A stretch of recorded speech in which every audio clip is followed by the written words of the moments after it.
Jioni ya leo katika kipindi hiki kizuri cha turejee madhabahuni, tutakuwa na somo la pekee sana linalosema eneo la kuoshwa dhambi ni madhabahu ya Kristo. Tunapoingia katika kipindi hiki cha maombi, kila siku tunajifunza namna gani tunavyoweza kukiendea kiti cha rehema kwa ujasiri, ili ya kwamba damu ya Yesu Kristo iweze kutusamehe dhambi zetu.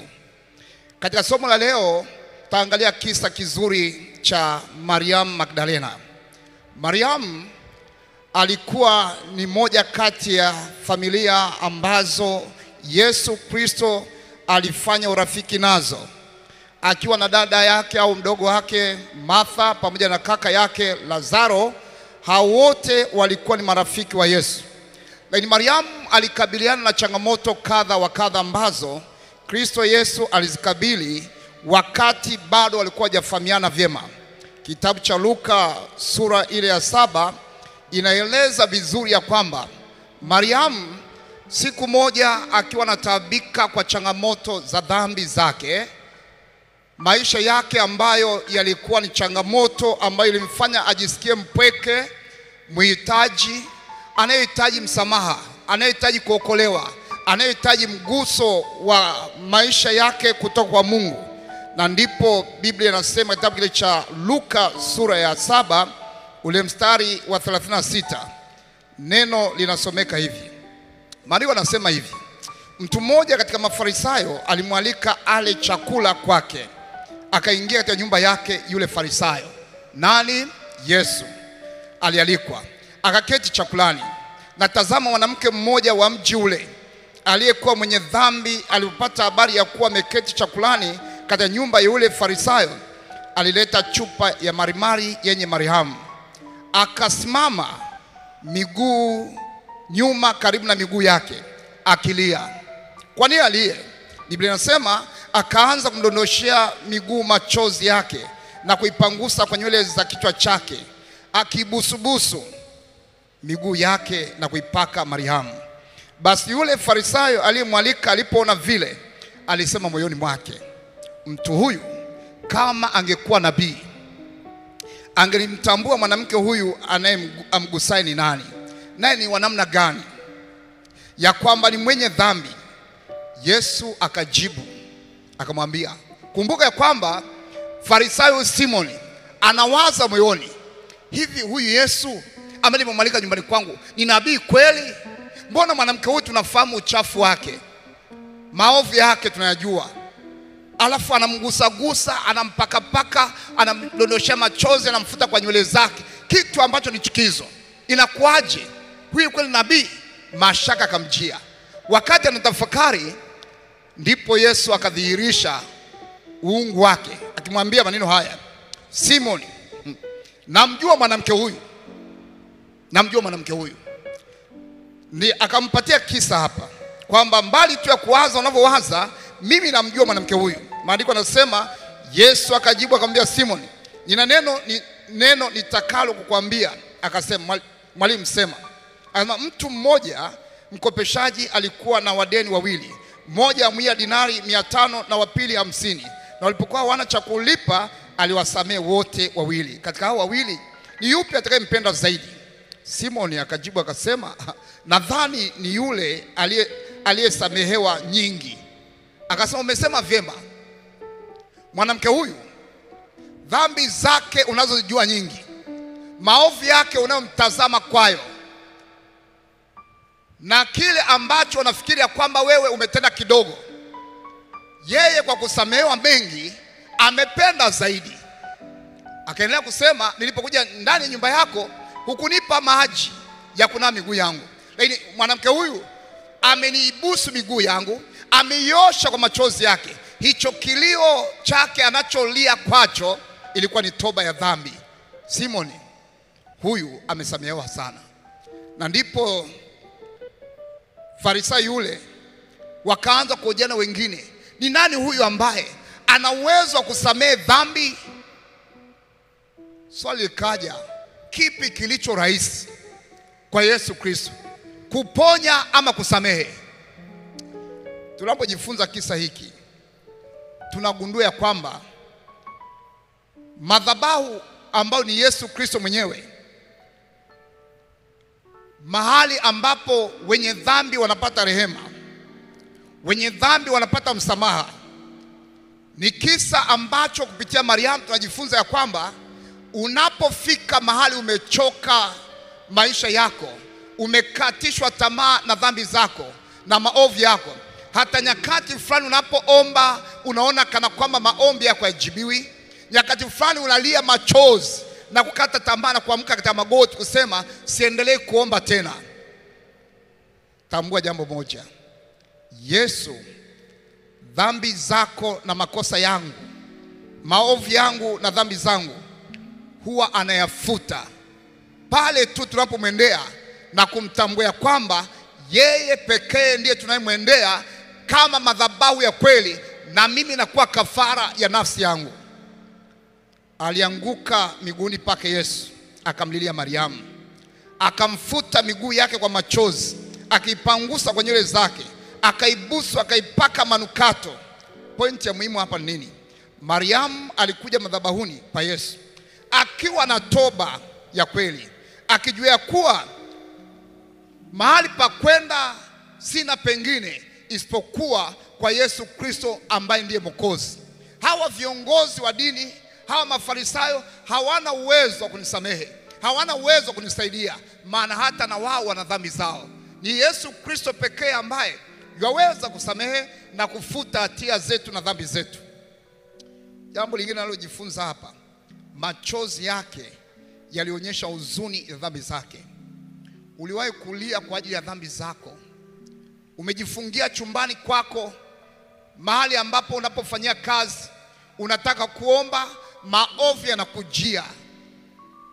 Yanapokujia, adui wa roho zetu shetani akasha tamaa kwamba hata ukiomba hautasikiwa. Nao nakubali ushawishi wake. Unasimama nasema nimeacha kuomba maana mizigo ni mizito, naona dhambi zangu limekuwa ni pazia jeusi linalonikinga nisiweze kuomba. Nikutie moyo jioni leo, endelea kuomba, mshikilie Yesu, anasamehe. Wakati mmoja Martin Luther, nilisoma kisa chake. Martin Luther alikuwa anakwenda kuomba kwa makasisi. Kila akienda kuomba kwa makasisi, anagundua anaporudi nyumbani anaona dhambi zake bado hajasamehewa. Akaitafuta amani, nitaipata pia amani ya kweli. Akasema labda huenda wenzangu wa makasisi tunao kwenda kuungama kwake, wenda wao ni kwa sababu wamesomea ukasisi, na mimi ngoja niende nikasome ukasisi. Akaenda katika chuo kikuu cha Wittenberg pale Ujerumani, akajiandikisha kusomea ukasisi. Wakati anasoma ukasisi, bado anaendelea kuomba, anaungama kwa viongozi wa dini. Siku moja akasoma kitabu cha Zaburi 22, akasoma Warumi 1:17, akasoma Waefeso 2:8. Akagundua kwamba tunaokolewa kwa neema. Dhambi zetu na makosa yetu ni kwa damu ya Yesu Kristo ndipo tunapopata msamaha. Ndipo Martin Luther tangu siku ile akapiga magoti, akamlilia Kristo, akaungama dhambi.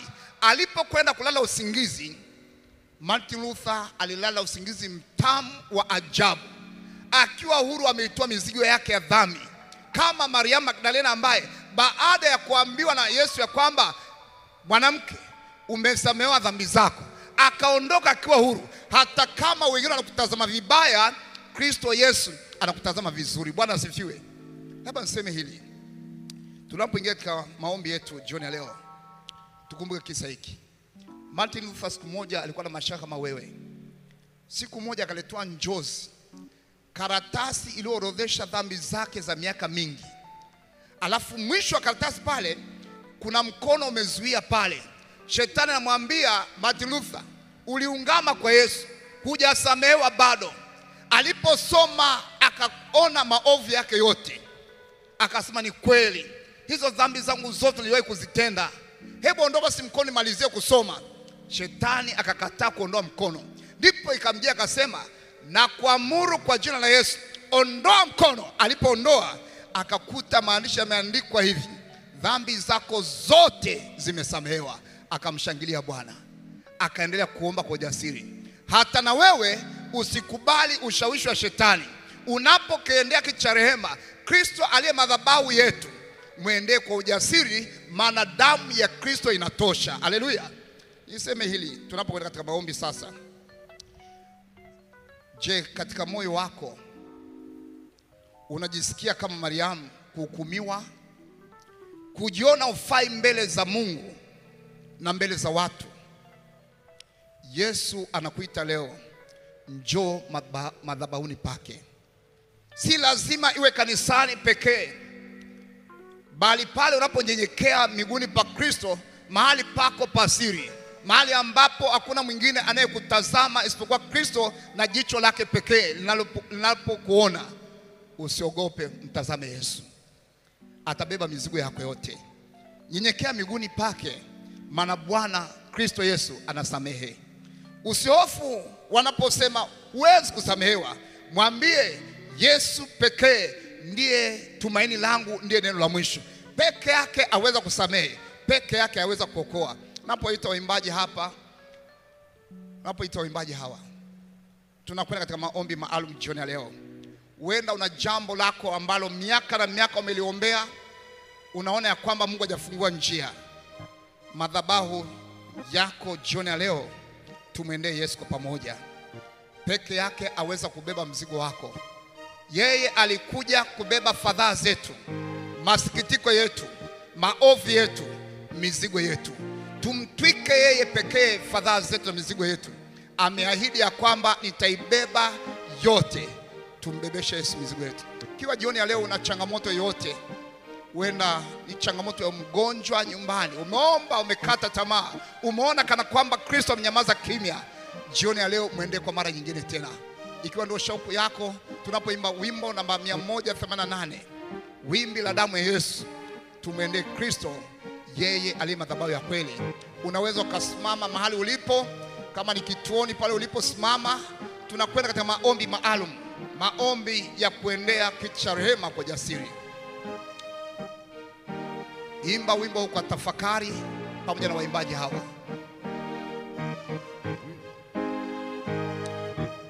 Wakati tunapoendelea kuimba, mwambie Yesu mizigo yako, mweleze fadhaa yako. Damu ya Yesu inatutakasa, aliumbia kusudi tupate uzima. Ikiwa kuna mtu mwenye changamoto yote anakupiga hatua moja, dakika moja tunakwenda kuomba sasa. Tembea mara moja, sogea tu hapa mbele kidogo kwa hatua chache. Tunahitaji kwenda kuomba kwa dakika moja hii. Tunatumia muda mwingi sana.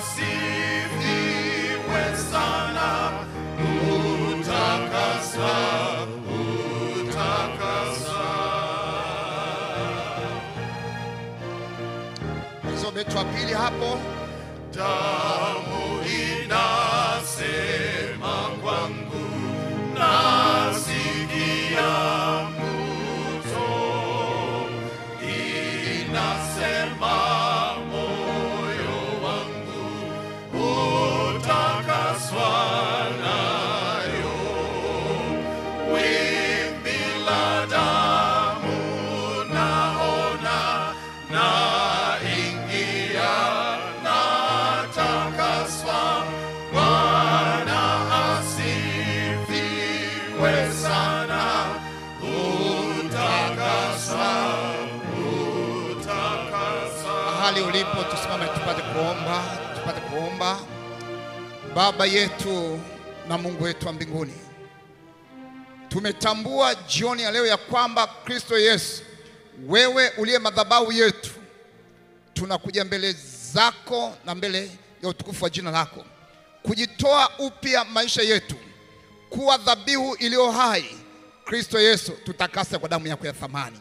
Wimbi lako la damu jioni ya leo liguse maisha ya mtoto wako yule, mama yule pale, baba yule pale, kijana yule pale ambaye anapitia changamoto unazozifahamu. Huenda ni magonjwa, huenda ni amani imetoweka katika familia yake, huenda anapitia mambo magumu ya kiuchumi, amekatishwa tamaa na madeni. Baba, jioni leo tunakuja kwa ujasiri kama Mariamu wa Magdala ya kwamba Yesu peke yako ndiye unaweza kubeba mizigo yetu, nasi tunajisalimisha kwako, maana kwako inatosha, katika jina lako Yesu, amina.